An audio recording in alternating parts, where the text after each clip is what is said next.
Hello, and welcome to the basement.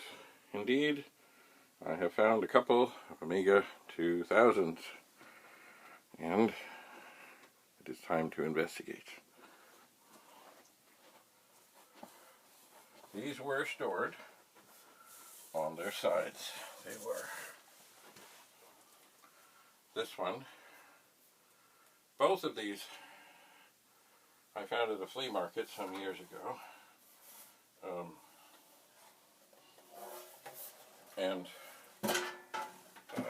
Apparently they'd been sitting there for a while and nobody paid any attention to them for months, and then I came along and I think there were 3 of them. Anyway, I of course bought them all. Now, in glancing at this one, and I really don't have the best light here, the battery is indeed in there, but it has been stored on its side, and I do want to get that battery out of there because it will be trouble if it is not already trouble, and it may be trouble. I don't know. Anyway, everything looks plugged in, everything looks okay. It has 2 drives. The nameplate says it's an Amiga 2000 HD, but there's no hard drive. So I'm going to turn it on and just watch and see what I see.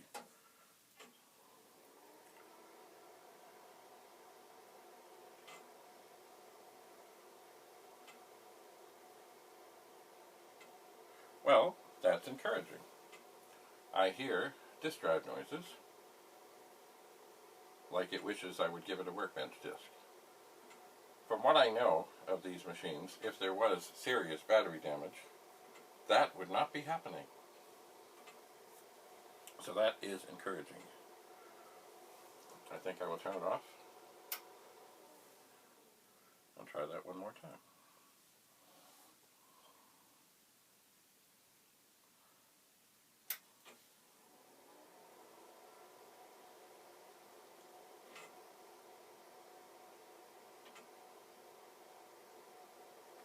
Encouraging. Does it mean they work, or that this works? No, it doesn't. But boy, as I look into it, the Amiga 2000 is just meant for expansion. There are ports, there are slots. It is a magical machine. Maybe not the fastest ever made, of course you could adapt that, but I think maybe the best to just slap things in. And I could imagine that this at some point was used at a television station somewhere. There's a sticker thing on the back that they had all kinds of things in here. From the looks of it, 4 different things, occupied things. There was something over in the video slot, not surprising, and then something here that may have been an accelerator, I don't know, and then there's 2 empty things that might have been slots. I suspect that was the hard drive, etc. Anyway, I am hopeful that this machine works. Hopeful. Certainly, the power supply sounds like it is happy. The fan is happy. The drives are clicking. It's a good sign. I'm going to very carefully set that up like that. Now this machine, also the lid, this one is marked as an Amiga 2500, but it definitely, I suspect when these machines left their television station, they were stripped of their extra, who knows, maybe they had upgraded to a 3000 or more likely a 4000. Who knows? But anyway, definitely. Now, do I look inside? Do I see a battery? Oh yes, yes I do. Does this trouble me? Yes, yes it does. But there's nothing I can do about it being there now. And turning it on in the interim is not going to do anything that I know of. Anyway, looks like all the chips are there. Power supply is in. Everything is plugged in. I will turn it on. Sounds good.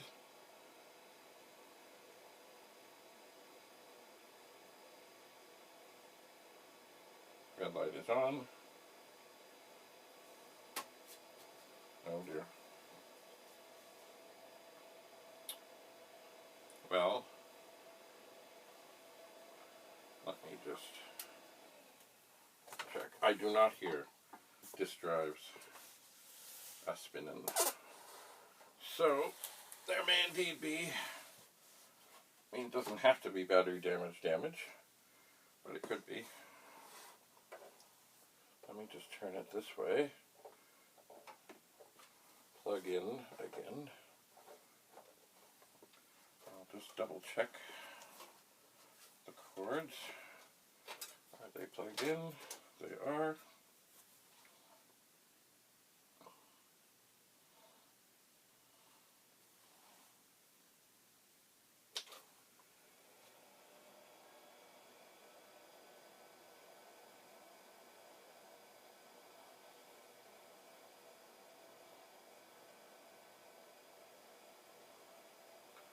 Well,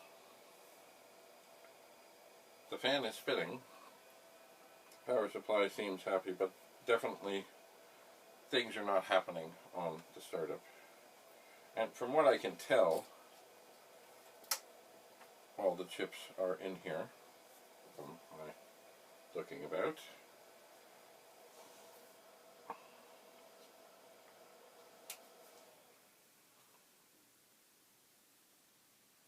So this one may have indeed suffered battery damage. It has in it 2 floppy drives. One of them is a different kind. Although it says 3.5-inch Amiga. But it's a little shorter, although the plate on the front is taller, to create the illusion that it is the same. But it has its reader thing a little bit lower. Anyway.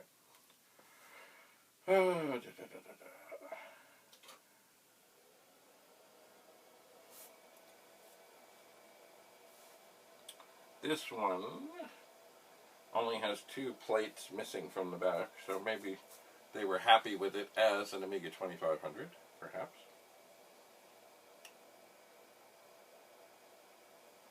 You just never know. Well, you know what? One thing, while I'm here, that I am going to try and do, which I've thought about in helping with the 9090 project. Just going to get up here.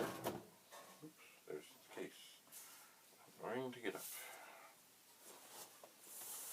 Now, over here, out of sight, I think out of sight, I don't know, are a couple of hard drives that came from the old Commodore original hard drives. They are, so as far as, yes, they are tandem. Now, the power supplies, it seems, that came with the 9090 and 9060 are kind of temperamental, and the voltages need to be very exacting. And also, they have a beautiful fan, and the fan is so loud, which of course it has to keep things cool, but the fan is so loud you can't even really tell if the hard drive is spinning. Alright. Why am I having trouble putting this in? Maybe it doesn't fit. Maybe it is different. Maybe if it is different, there's a good reason it won't fit in. And maybe I should not push the issue. But I always thought these were the same. Oh, wait. Okay, it fits. So, this is something I wanted to try. Oh, look at that. That chip looks like it's kind of out a bit. This is something I wanted to try as part of the 9090 project to see if hard drives are actually spinning. Because the fan in this is certainly not as loud as what it would be. Now, I'm going to do this. I may turn it off quickly if I hear horrible things or this thing starts to dance.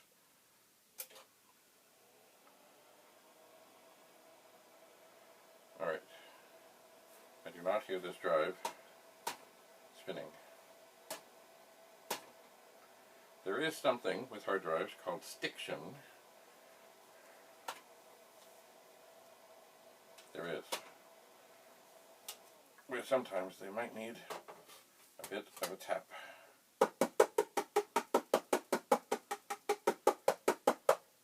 But that often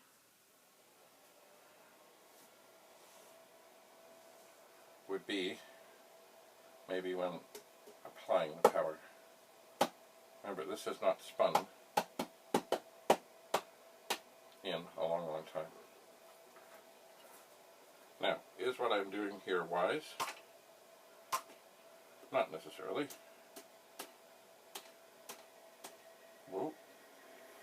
We are spinning.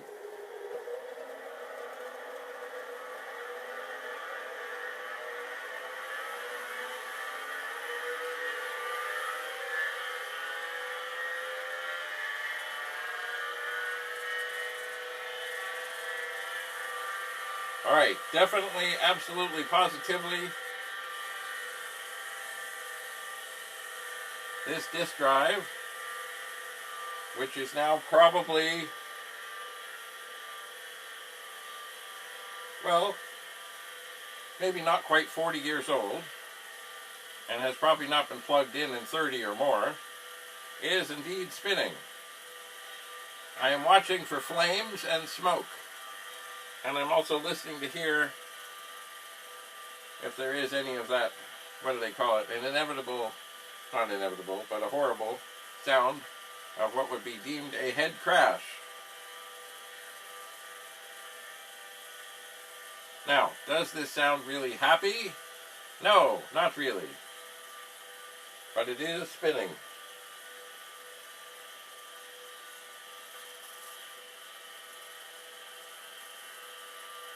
I don't know what else it might be doing.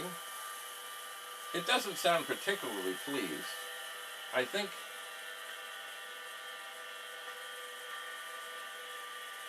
I might turn it off for a second. As I remember, much like the fan on the 9090 and the 9060, they do take a while to wind down. Oh yeah, I can see it's spinning. I did that. Sorry, I turned that off because I wanted to just turn this way, but I didn't want to do it while it was on to see if this red light was doing anything. You, of course, may have seen something. Let's see. We'll turn it on.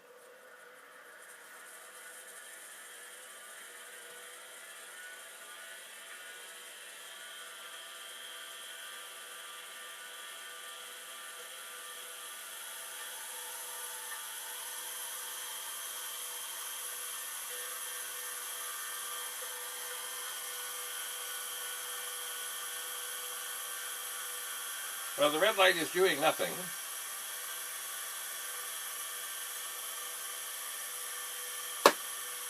The drive is spinning.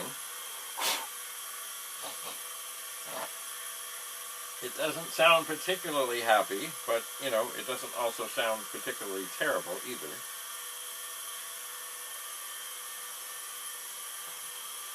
I'm wondering if just the tiniest tweak of some oil where it spins would be beneficial or helpful or suggested. I don't know.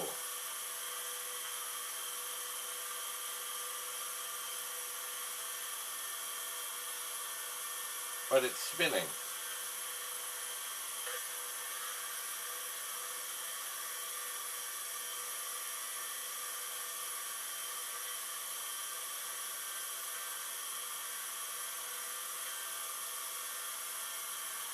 I don't smell anything particularly terrible. I do not. Perhaps, well, maybe I'll let that one spin. I want to be very careful not to knock anything over. Oh. There is, of course, another drive, just like it, right here. Oh. Removal of this cover for its warranty. Well, I am not going to remove the cover. I'm going to let that spin down.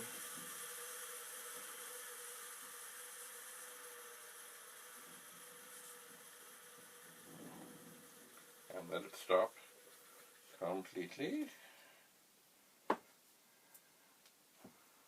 And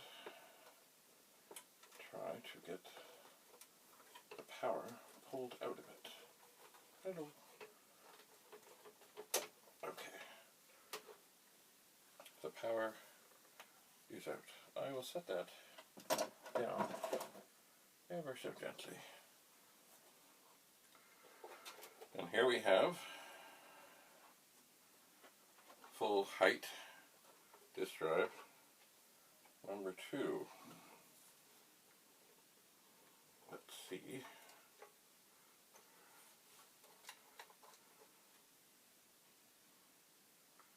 If we can get this one a spinning.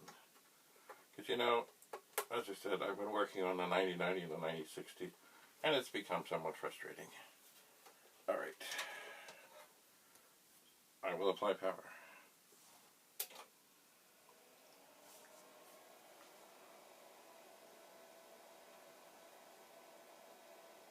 And it is not spinning. Not yet.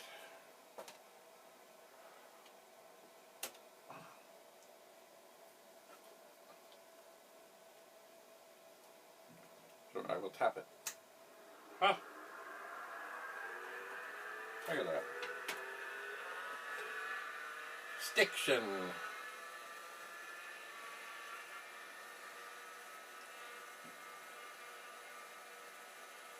So this one sounds maybe a bit better. I don't know. I'm going to be very careful.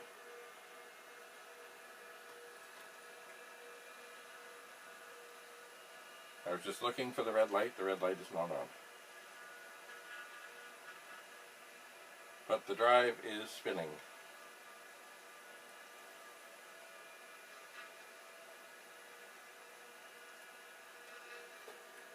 Which is a good sign, I think. Because maybe it will be helpful in the rehabilitation of something. Now, this drive is a TM6028.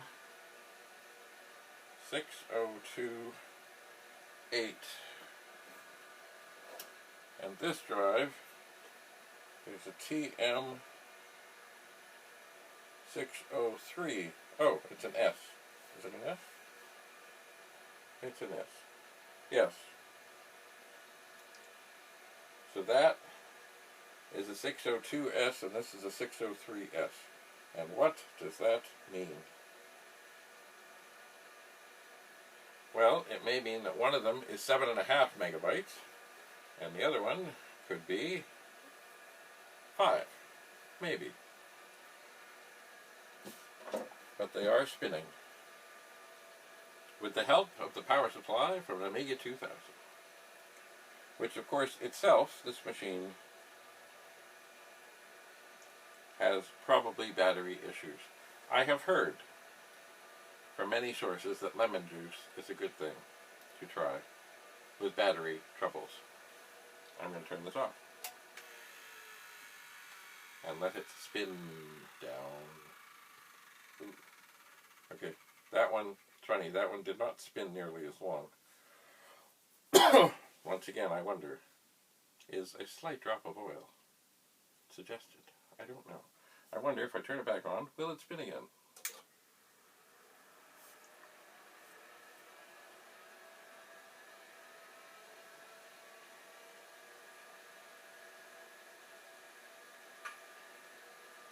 And the answer is yes, it is spinning.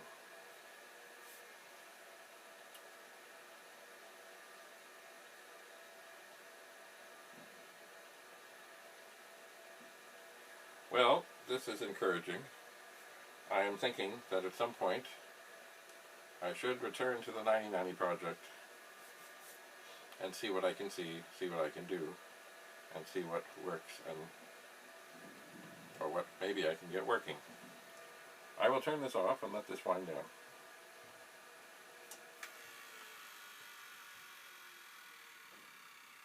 It's funny that the way that slows down does trouble me some, because it almost sounds like somebody putting a brake on. But it spins.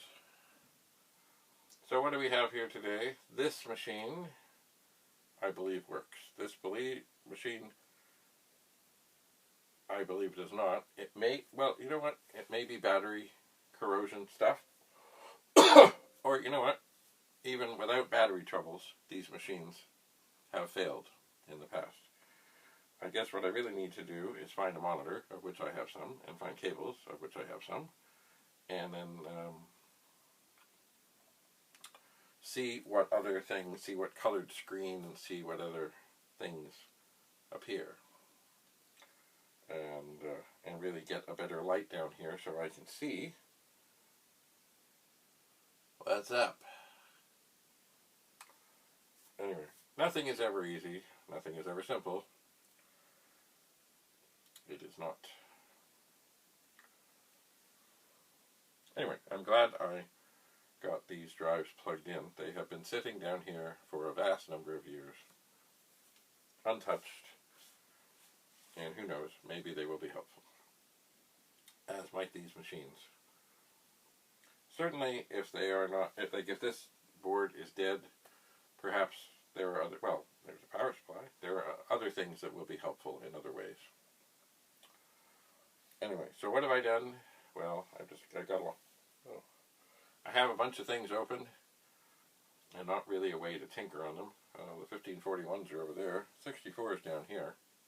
I don't think this is the tinkering place. This is, I guess, what I would call triage, as I find things. And there are other things. Like I haven't tested the monitor here. I could do that. I should do that. But I'm not going to at this moment. I suppose one thing, just before we go, we could do, if I could reach across, oh, I think. And we could see what our poster of the day might be. Oh yes, this very,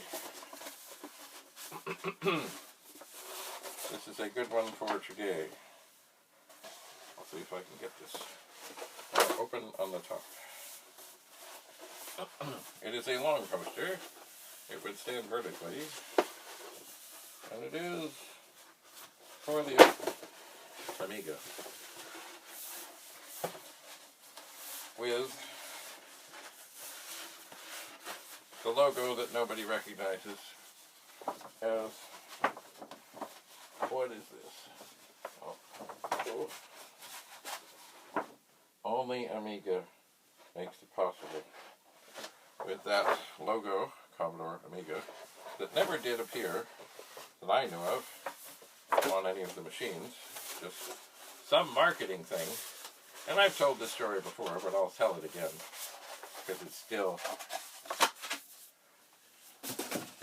irks me. And that is, when we had a store in Florida, and we were putting up a sign, I said, whatever we put up needs to be as big as possible. And the people I was working with, who were family at the time, it's funny, you know, I use the analogy of a Ford dealership. A Ford dealership puts a sign out at the road as big as they're allowed that has the Ford logo. So as people are driving along at 80, 90, 100 kilometers or whatever they're doing, even in the middle of the night, it's lit up. It says Ford, so people know. Hey, look, there's a Ford dealership there. And then up on the roof.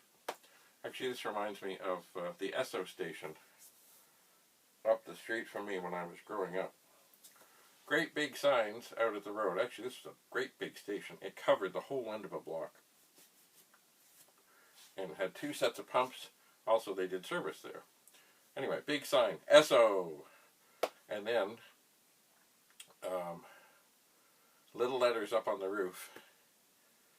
It said, I don't know if it's, the fellow's name was Gord Ferry, but I don't know if it said Gord Ferry.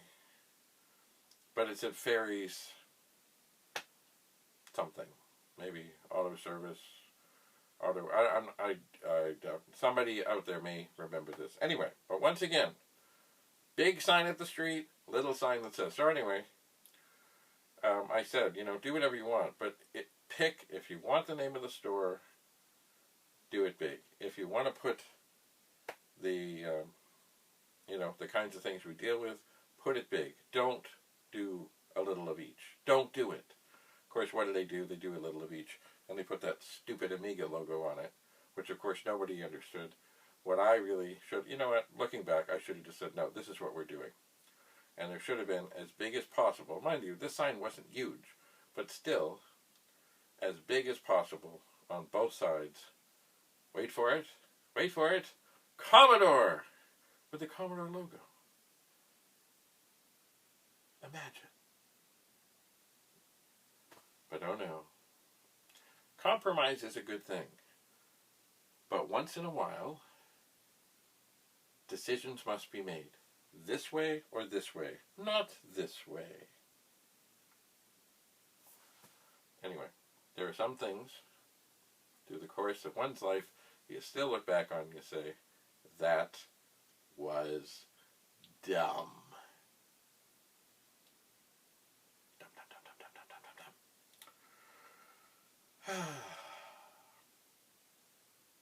Anyway, yes, let's put up the new logo that nobody knows and recognizes. You know, the other thing we could have put up, if it wasn't going to be Commodore, and I'm sure I suggested this, would be the Amiga with the check mark. Because everybody knew that, because that was the logo, not that new thing. Even, what do we got here? Ah. Even on the front of this, it has Commodore with the little chicken lips.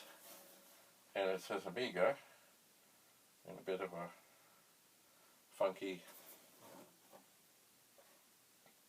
italic version, but still Amiga. But it says Commodore. Now these machines are not the best example, although it doesn't have that logo. I may be wrong, but I don't believe that logo ever appeared on any machine, anytime, anywhere, any place. It was another one of those marketing things.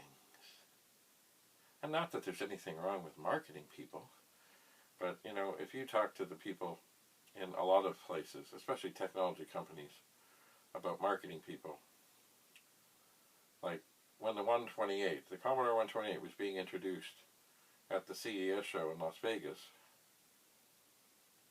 in walks the creator, Bill Hurd, B-I-L, not 2 L's, and there's this thing proclaiming that this machine is 640K. Why? Well, because IBM machines have 640K, so we gotta have 640K. Because some marketing weasel said, hey, we gotta have 640K. Because otherwise people think, oh, it's only got 128, it's no good. So of course, did it have 128? Sure, did it have 640K? Of course it didn't. It had 128. It had 64 mode. It had CPM. It was magic. But immediately they walk in, there's these posters proclaiming this thing has 640K, because that's what IBMs do. And as he said, you know, he sat down and started, you know, designing the 1750 RAM expander. Because the marketing people said, it's got 640K. Anyway. I believe in all companies, big or small, everybody needs to work together.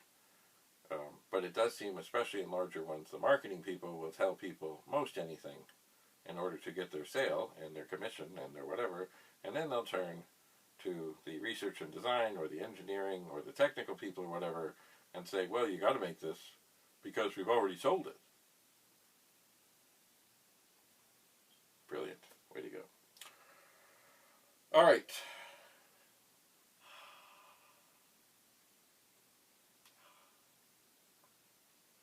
Enough for now. I am going to either set up an area down here where I can test things, which I don't think I will, or start taking things upstairs where I can test things. I do, you know what, if you think back, I know I digress, but so be it. I have told the story many times. There was this great picture on the front of the transactor of the back of Carl Hilden surrounded by a table of disk drives. I have wanted to recreate that picture, and I think the time is now, not today, but soon, where I have to do that. And I think I figured out how I can do it and maybe even do it better, if that's possible. Where I am upstairs now, I have actually 4 tables. 3 of them are the kind that I'm not really crazy about, but they work. I'm not crazy about putting a whole bunch on them because they are folding tables, which means, of course, the middle is weak. Not that it isn't strong. It's just, you know, it's not strong. One solid piece of something is going to be stronger than 2 things that fold. Anyway, but at the corner, at the back, I keep on talking. I have to get this table cleared off because I want to test things there. And of course, things just pile up and up and up and up and up. So I got to get stuff off there. But I was thinking, this table it's almost like a cafeteria table. I got it at a second-hand store. As soon as I saw it, I said, gotta have it. It's one piece. I think it's 8 feet long, and it's strong as can be. Strong. Beastly strong. So I'm thinking that is going to be the table I'm going to fill with disk drives. And the tables leading to it, the supporting tables, one of them right now, the supporting tables, has the 4 old vintage pets on it. Anyway, I think what I need to do, as I get a moment, is clean off the table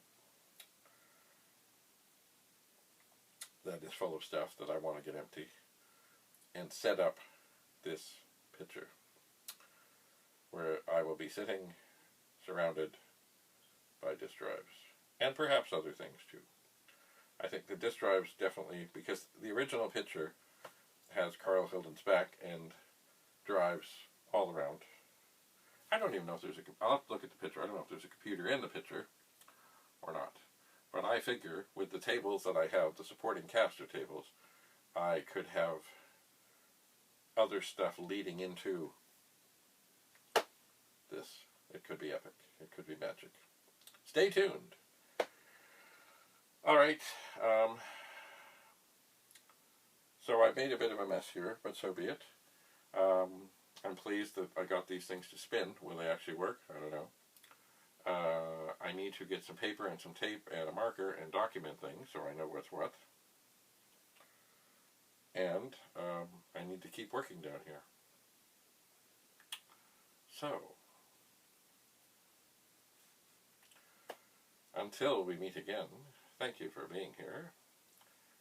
Any questions or comments or insights or anything at all, don't hesitate to write. And I've been off the air a little bit. I did get the Pfizer vaccine recently in this arm. And this arm became quite sore. And I was feeling fatigued. And I had a headache. And, you know, these things happen. I know there are people out there that definitely do not want to get vaccinated, and that is their choice. But, you know, we've had it at various stages up and down. I guess we're in the wave of the third wave here, and lots of people have perished. And I think about India now. Oh my God! I heard something on the news from yesterday.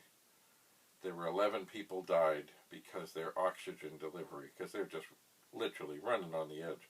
Their oxygen delivery was 10 minutes late, so these 11 people who really needed oxygen had to wait. I guess others too, but had they had oxygen for those 10 minutes, they might still be alive and they might still recover. Maybe, maybe not. But anyway, they ran out of oxygen, and within the 10 minutes that it took for the oxygen to get there, 11 people had died who needed oxygen. Oh dear. Anyway, I don't know what is what, but I know from, there was a pandemic back about 100 years ago. And what does a pandemic mean? Well, it basically means a new disease that nobody is immune to. And it will run rampant. But hopefully, these various and sundry vaccines will help get it under control. Will it ever go away? I don't know. Maybe, maybe not. Like, you remember SARS, which hit Toronto badly? Sudden acute respiratory syndrome. When you got it, you were sick, and you might die. You didn't necessarily die, but it was sudden, and it was acute, and you had a hell of a time breathing. I did not get it, but Toronto was really affected. Now, it wasn't the thousands died. I don't remember how many died, but it was bad, and if it had spread, it would have been bad, bad, bad, bad, bad.